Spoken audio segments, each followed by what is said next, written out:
এটি এক এমন ঐতিহাসিক গল্প যা সময়ের সকল ঔদ্ধত্যকে মিথ্যা প্রমাণ করেছে। এক এমন ভয়ঙ্কর সামরিক অভিযানের কাহিনী যা ধ্বংস করে দিতে চেয়েছিল পবিত্রতম ঘর কাবা শরীফকে। একজন রাজা যিনি তার ক্ষমতার শিখরে উঠে ঘোষণা করেছিলেন, পৃথিবীতে আর কোনো উপাসনার স্থান থাকবে না, কাবা ভেঙে তার ইট দিয়ে আমি তৈরি করব আমার নিজের উপাসনালয়। তিনি তার বাহিনী নিয়ে এসেছিলেন, বিশাল সৈন্যদল, আর তাদের সাথে ছিল এক ভয়ঙ্কর হাতি। কিন্তু মক্কার সেই সামান্য জনপদের রক্ষক ছিল না কোনো সেনাবাহিনী, ছিল না কোনো অস্ত্র। তাহলে কি ঘটেছিল সেই দিন? কিভাবে একটি ছোট জনপদ ইতিহাসের সবচেয়ে ক্ষমতাধর বাহিনীর বিরুদ্ধে বিজয় লাভ করেছিল? ইসলামের ইতিহাসের পাতায় একটি বছরকে স্মরণ করা হয় এক বিশেষ নামে, আমুল ফিল বা হাতির বছর।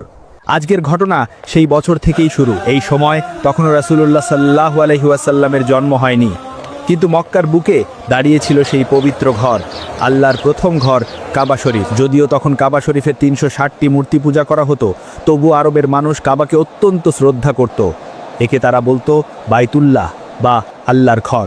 মক্কার মানুষেরা ছিল এই ঘরের সেবক, কুরাইশ গোত্র। কাবাকে কেন্দ্র করেই মক্কার গোত্রগুলোর বাণিজ্য এবং সামাজিক অবস্থান গড়ে উঠেছিল।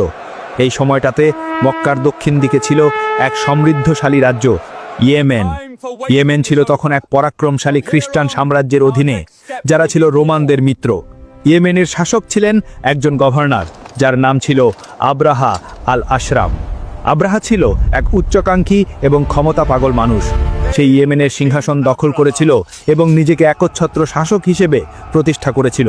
তার ক্ষমতার দাপট ছিল সমগ্র আরব উপদ্বীপে, কিন্তু তার চোখে কাঁটা হয়ে বিঁধেছিল মক্কার সেই ছোট্ট উপাসনার ঘর কাবা শরীফ। আব্রাহা চিন্তা করল, এই আরবের মানুষ কেন প্রতি বছর মক্কার দিকে ছুটে যায়? কেন তার সমৃদ্ধশালী ইয়েমেন ছেড়ে এই মরুভূমির রুক্ষ কাবা শরীফের দিকে তারা যায়? সে সিদ্ধান্ত নিল, সে এমন একটি কাজ করবে যা ইতিহাসের পাতায় শুধু তারই নাম লিখবে। সেই ইয়েমেনের রাজধানী সানাআতে নির্মাণ করল এক বিশাল চোখ ধাঁধানো অপূর্ব সুন্দর উপাসনালয়। তাকে সে নাম দিল আল কুল্লাহ বা আল কালিস। এটি ছিল এক বিশাল গির্জা যা ওই সময়ের স্থাপত্যের এক চরম নিদর্শন। আব্রাহা ঘোষণা করল, আরবের মানুষ আর কাবার দিকে যাবে না, তাদের এখন থেকে এই আল কালিসের দিকেই আসতে হবে। আমি এই গির্জাকেই বানাবো আরবের নতুন তীর্থস্থান। কিন্তু এই ঘোষণা আরবের গোত্রগুলোর কাছে ছিল চরম অপমান। কাবার প্রতি তাদের যে জন্মগত ভালোবাসা, তাতে আঘাত লাগলো। এক রাতে বনি কিনানা গোত্রের এক যুবক রাগে আর অপমানে ইয়েমেনে প্রবেশ করল। সে আব্রাহের সেই অপূর্ব সুন্দর গির্জার অভ্যন্তরে ঢুকে এক চরম তিরস্কারের কাজ করল, যা ধর্মীয় দৃষ্টিকোণ থেকে ছিল ঘৃণ্য। এই কাজটি আব্রাহাকে উন্মত্ত করে তুলল। সে ক্ষোভে কেঁপে কেঁপে চিৎকার করে উঠল। তার জীবনের একমাত্র লক্ষ্য স্থির হলো, আমি শপথ করছি, আমি এখন যাব, আমি আরবের সেই ঘর অর্থাৎ কাবা ভেঙে মাটির সাথে মিশিয়ে দেব। আব্রাহা তার শপথ পূরণ করতে কাজে লেগে গেল। সে আরবের গোত্রগুলোকে দেখিয়ে দিতে চাইল আসল ক্ষমতা কার। সে একটি বিশাল সৈন্যবাহিনী প্রস্তুত করল। ইয়েমেনের সামরিক শক্তির সবটুকু ঢেলে দেওয়া হলো এই অভিযানে।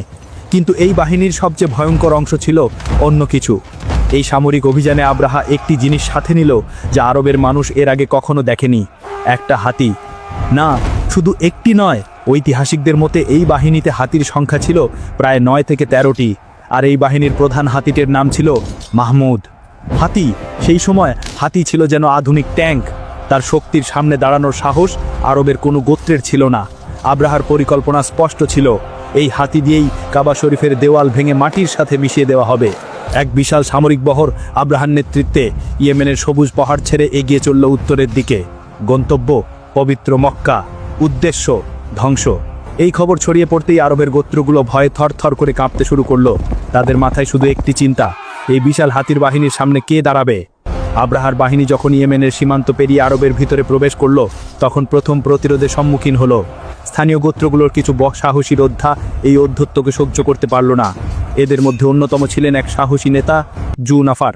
তিনি নিজের গোত্রের লোকদের একত্রিত করে বললেন, আমরা কিছুতেই তোমাদের এই পবিত্র ঘর ভাঙার অভিযানে যেতে দেব না, এমনকি যদি আমাদের জীবনও চলে যায়। জুনাফারের বাহিনী আব্রাহার বিশাল সৈন্য সাবারির ওপর আক্রমণ চালালো, কিন্তু জুনাফারের সাহসিকতা আব্রাহার সুসজ্জিত সামরিক শক্তির কাছে টিকতে পারল না। তিনি পরাজিত হলেন। আব্রাহার নির্দেশে তাকে বন্দী করা হলো। জুনাফরকে যখন আব্রাহার সামনে আনা হলো, তখন তিনি ছিলেন নির্ভীক। আব্রাহা তাকে হত্যার আদেশ দিতে যাচ্ছিল, কিন্তু জুনাফর বুদ্ধি খাটিয়ে আব্রাহাকে বললেন, হে রাজা, আমি আপনার জন্য যুদ্ধ করব, আমাকে আপনার বন্দী করে রাখুন, কিন্তু হত্যা করবেন না। আমার মতো মানুষ আপনার জন্য কাজে লাগবে। আব্রাহা তাকে বন্দী হিসেবে তার সেনাবাহিনীতে যোগ করে নিল। জুনফারের মতো একজন সাহসী যোদ্ধাকে হারিয়েও আব্রাহার অভিযান থামল না, বরং এই ছোট প্রতিরোধ আব্রাহাকে আরও নিশ্চিত করল যে আরবের কারো সাহস নেই তার সামনে দাঁড়ানোর। বিশাল বাহিনী এগিয়ে চলল আরবের উপত্যকা পেরিয়ে। জুনফারকে বন্দী করার পর আব্রাহার মনোবল আরও বেড়ে গেছে। তার মনে এখন একটাই ধারণা, কাবার উপর আঘাত হানার পথে আর কোনো শক্তি তাকে রুখতে পারবে না। কিন্তু মক্কা পৌঁছানোর আগেই আরও একটি গোত্র তাদের সামনে দাঁড়ালো। এবার সামনে এলো শক্তিশালী খাসাম গোত্রের মানুষজন। তাদের নেতা ছিলেন নুফাইল ইবেন হাবিব আল খাসামি। তিনি তার গোত্রের সকল যোদ্ধাকে একত্রিত করে বললেন, আমরা কিছুতেই এই বিশাল বাহিনীকে পবিত্র ঘরের দিকে যেতে দেব না, এমনকি যদি আমাদের জীবনও চলে যায়। নুফাইল ইবিন হাবিবের নেতৃত্বে এই বীরেরা প্রচণ্ড সাহস নিয়ে আব্রাহার সেনাবাহিনীর উপর আক্রমণ চালালো। কিন্তু আবারও অসম শক্তির সামনে সাহসিকতা পরাজিত হলো। আব্রাহার সুসজ্জিত আর বিশাল সেনাবাহিনীর কাছে নুফাইল ইবিন হাবিবের গোত্র পরাজিত হলো। যুদ্ধের পর নুফাইলকে বন্দী করা হলো, ঠিক জুনফারের মতোই। আব্রাহা নুফাইলকে হত্যা করতে চাইলে নুফাইলও বুদ্ধি করে আব্রাহাকে আশ্বস্ত করলেন, হে রাজা, আমি আরবের পথঘাট খুব ভালোভাবে চিনি। আমাকে হত্যা না করে আপনার পথপ্রদর্শক হিসেবে ব্যবহার করুন।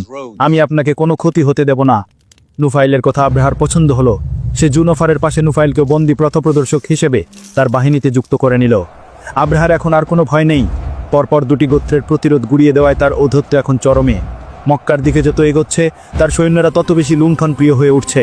তাদের পথে যা কিছু পড়ছে, ঘর বাড়ি গবাদি পশু সব কিছুই তারা লুট করছে। এমনই সময় আব্রাহার সেনাবাহিনীর একটি অংশ মক্কার নিকটবর্তী তায়েফ নামক স্থান অতিক্রম করছিল।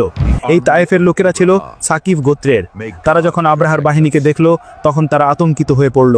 তারা আব্রাহার কাছে গিয়ে বিনতি করল, হে রাজা, আমরা আপনার অনুগত।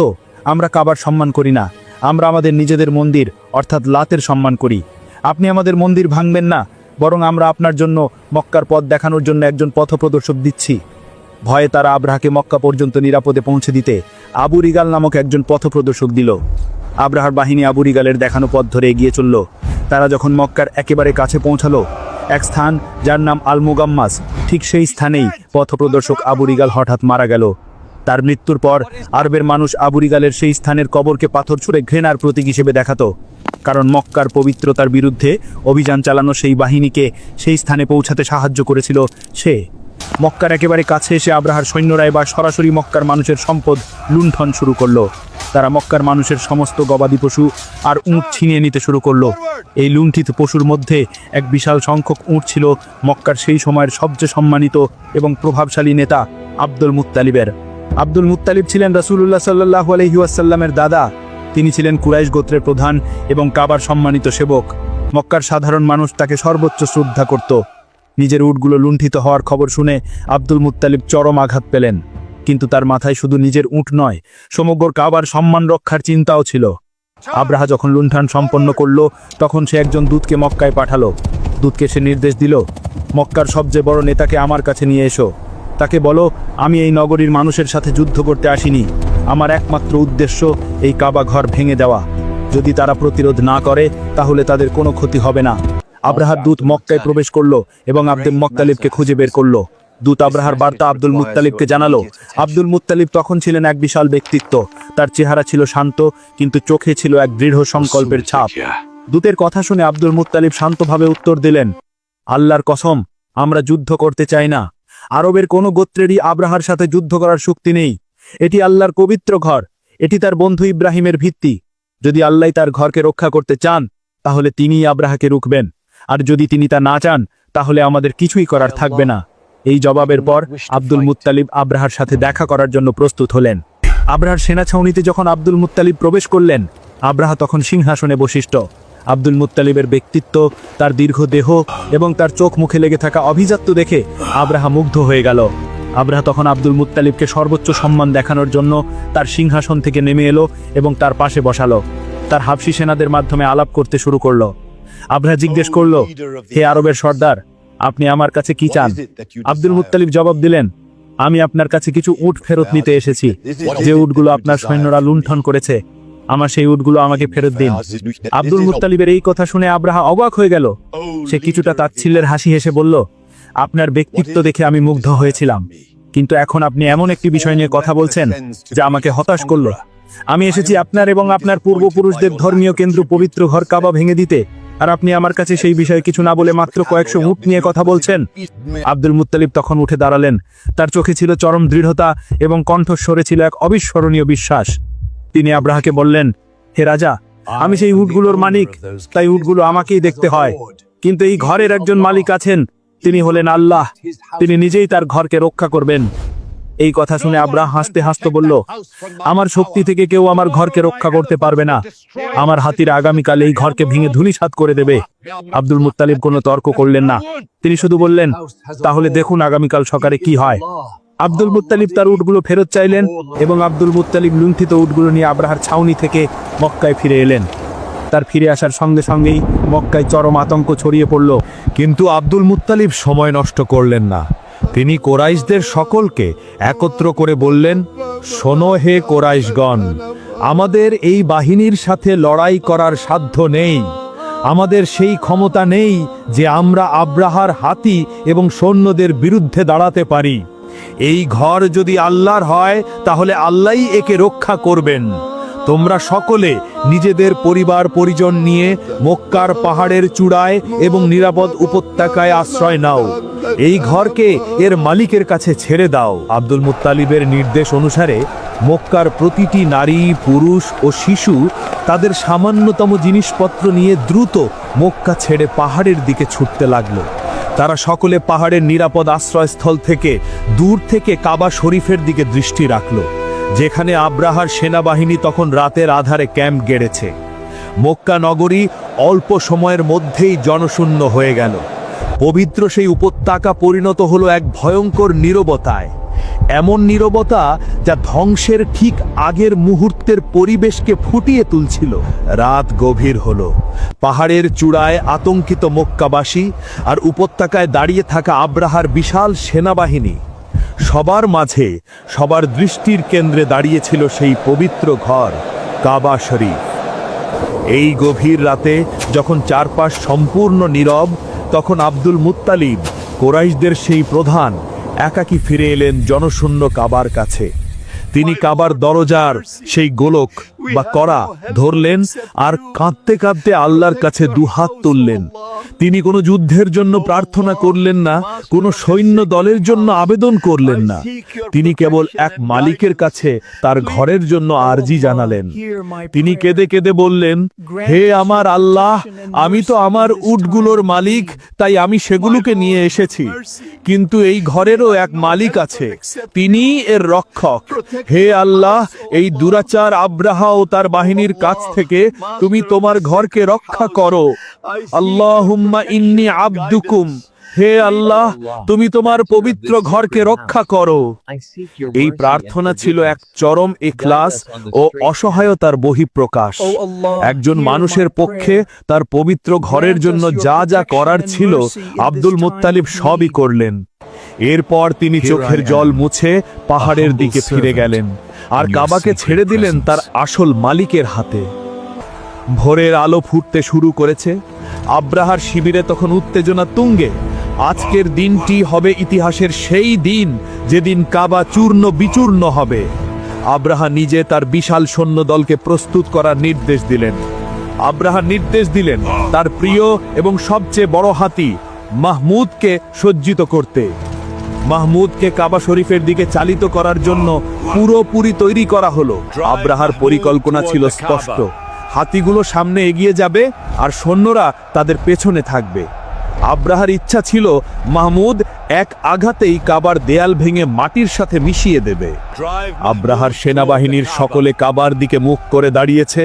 মাহমুদকে কাবা শরীফের দিকে চালিত করার জন্য তার পরিচালক বা মাহুত এগিয়ে এলো।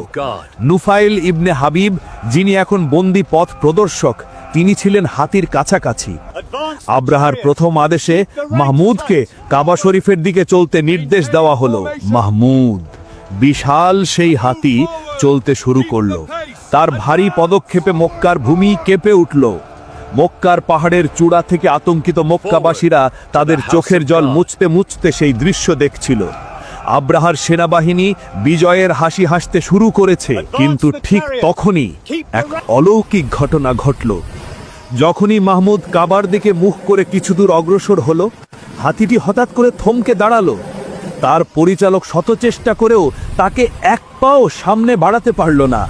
হাতিটি মাটি কামড়ে দাঁড়িয়ে রইল, যেন তাকে কোনো অদৃশ্য শক্তি শিকল দিয়ে বেঁধে রেখেছে। পরিচালক তাকে আঘাত করল, গুতলো, হাতিটিকে সামনে যেতে উৎসাহিত করল, কিন্তু কোনো লাভ হলো না। মাহমুদ 1 ইঞ্চিও নড়ল না। আব্রাহার সৈন্যরা অবাক, এ কি হলো? কেন এই বিশাল হাতিটি স্থবির হয়ে গেল? এটি শুধু একটি পশু নয়, এটি সেই হাতি যা শত শত মাইল পথ হেঁটে এসেছে। তার চোখে যেন ভয়। মাথা নিচু করে সে বসে পড়ল মাটিতে।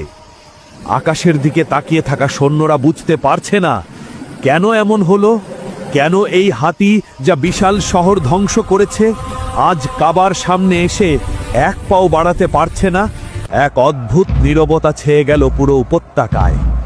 আব্রাহা বোঝে না আসলে এই নীরবতার পেছনে লুকিয়ে আছে এক অদৃশ্য শক্তির প্রস্তুতি, এক অলৌকিক ঘটনার সূচনা যা কয়েক মুহূর্ত পরেই আকাশ থেকে নেমে আসবে। এরপর কি ঘটেছিল? কেন হাতি মাহমুদ কাবার দিকে এগোলো না? আর কিভাবে আল্লাহ তাআলা তার ঘরকে রক্ষা করলেন? জানতে হলে অবশ্যই দেখো পরবর্তী পর্ব। আসমান থেকে নামলো পাখির বাহিনী, আসহাবে ফিল পর্ব 2। ভিডিওটি ভালো লাগলে লাইক করো, শেয়ার করো। পরের পর্বে দেখা হবে ইনশাআল্লাহ।